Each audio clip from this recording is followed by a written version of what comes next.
Hi guys, for today's video, finally, after a long month ago, na magvi-video na ako ngayon. Pero alam nyo guys, kagagaling ko pa lang kasi sa sakit. Pero hindi pa ako fully magaling kasi umiinom pa naman ako ng gamot. Ay para sa ubo, ito yon. Yan na lang ang iniinom ko. Tsaka may sipon pa ako konti-konti. Ayan. So, naisip ko na lang i-voice over na lang since mahina nga po ang boses ko dito at nawawala yung aking pang mic. Hindi ko siya mahagilap kasi syempre alam nyo naman matagal ako nakapag-video, so gagawin ko na lang siya ng paraan, and thanks God. At sorry guys sa mangyayaring kaganapan ngayon kasi nawala talaga yung mic ko, hindi ko talaga mahagilap, and akala ko is mahaba yung boses ko dito. Malakas yung boses ko dito. At nag-ready na pala ako ng stick ng kalamansi at lagayan. At hiwain ko yung kalamansi. Actually guys, hindi ako mahilig mag-prank talaga sa totoo lang. Ayan. Diyan ko nga pala kukunin yung gagamitin kong marshmallow. Actually, bibiling ko na rin siya. Kasi nga sariling tindahan at kailangan bumili. At hindi naman iikot ang negosyo kung uutangin mo ng uutangin at kukuhaan mo ng kukuhaan. Ayan, bibili na lang ako ng marshmallow.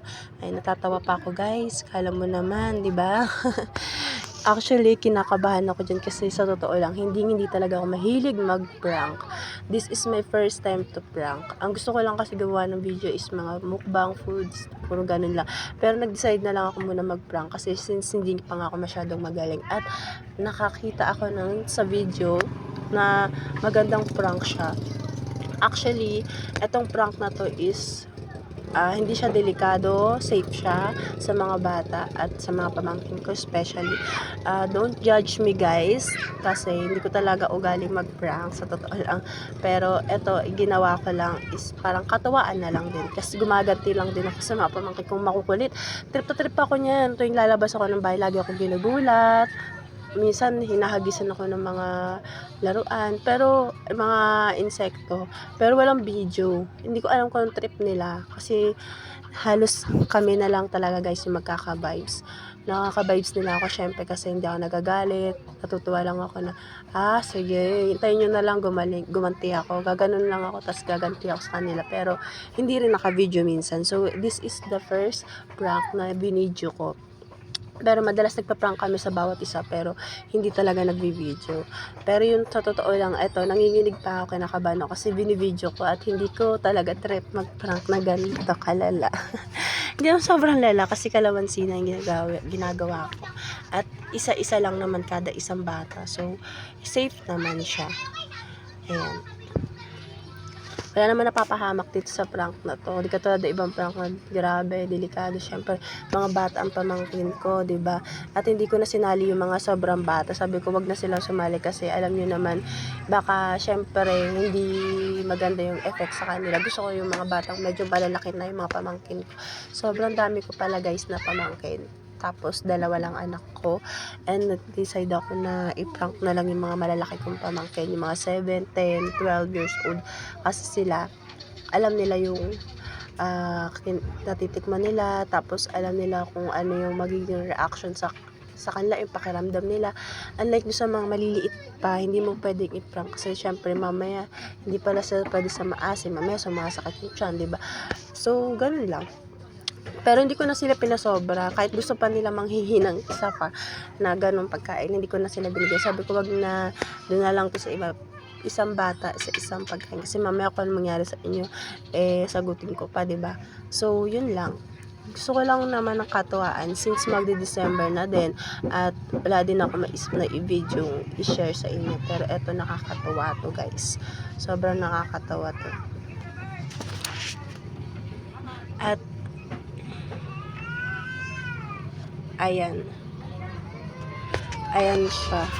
At maganda dito guys is nakaka-jamming ko rin yung mga pamangkin ko paminsan-minsan. Di nga lang talaga nabibidyohan. Alam niyo naman medyo busy kami. At ito nga pala guys, syempre medyo nagtataka ako kasi nasabi ko parang basa-basa yung marshmallow. So what if kung lagyan ko na lang siya ng mikmik? So bumili din ako ng mikmik sa tindahan. Nilagyan ko siya ng mikmik kasi nga mamaya sabihin nila, ay nilawayan ko na, dinuraan ko na, baka ganun isipin nila. So nilagyan ko siya ng mikmik para hindi siya basa-basa. So ayan na, pinatikim ko na sa mga pamangkin ko. Ayan, sabay-sabay sila kasi dapat isa-isa lang, kaya lang nagsipunta na ng sabay-sabay. So, reaction reveal. Ayan na. Sarap. Natatawa pa sila kasi akala nila food test talaga. Guys, food test. Papatikim ko sa inyo yung bago kong negosyo. Tapos ito yung isa, tinawag ko na. Tinatawag pa nga nila dito yung maliit. Kaya lang sabi ko, wag na kasi mamaya kung ano mangyari sa kanya, hindi pa natin siya ma-cover up pag may nangyari sa kanya, di ba? So, tinawag ko na rin yung isang pamangkin. Ayan. Actually, ayan. Amatona pa yan. Ayan. Tantuwa pa siyang tikman.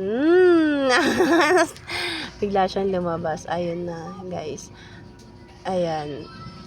In-explain ko na konti na lang natitira at ipapatikim ko na lang sa iba. Ayan. Inaantay ko pa kasi yung iba. Ayan. Habang inaantay ko yung iba, tinatanong ko sila kung nagustuhan nila, kung nasarapan sila. Sabi ni isa kong pamangkin is, masarap naman siya, ta. Pero, maasim nga lang. Tapos yung isa naman, ang reaction, sa kala niya, maalat daw. Sabi ko, hindi yung maalat, masarap yan. Masarap na maasim. Char, di ba? Ayan, mainit-init pa sa labas, matirik-tirik, kaya may chance pa sila makapaglaro. By the way guys, sem break nga pala, 1 week. Wala silang pasok, kaya ayan, puro bata, halos lahat sa labas. Ayan.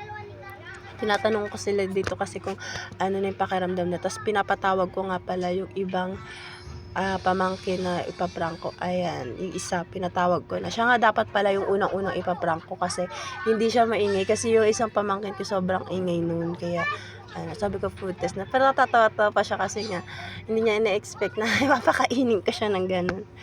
Ayan, sabi niya pa nga dito, maalat. Alam niya maalat. Pero natikman niya na, sarap. Tan-tan-tan-tan-tan. Natatawa pa ako dito kasi yung reaction niya.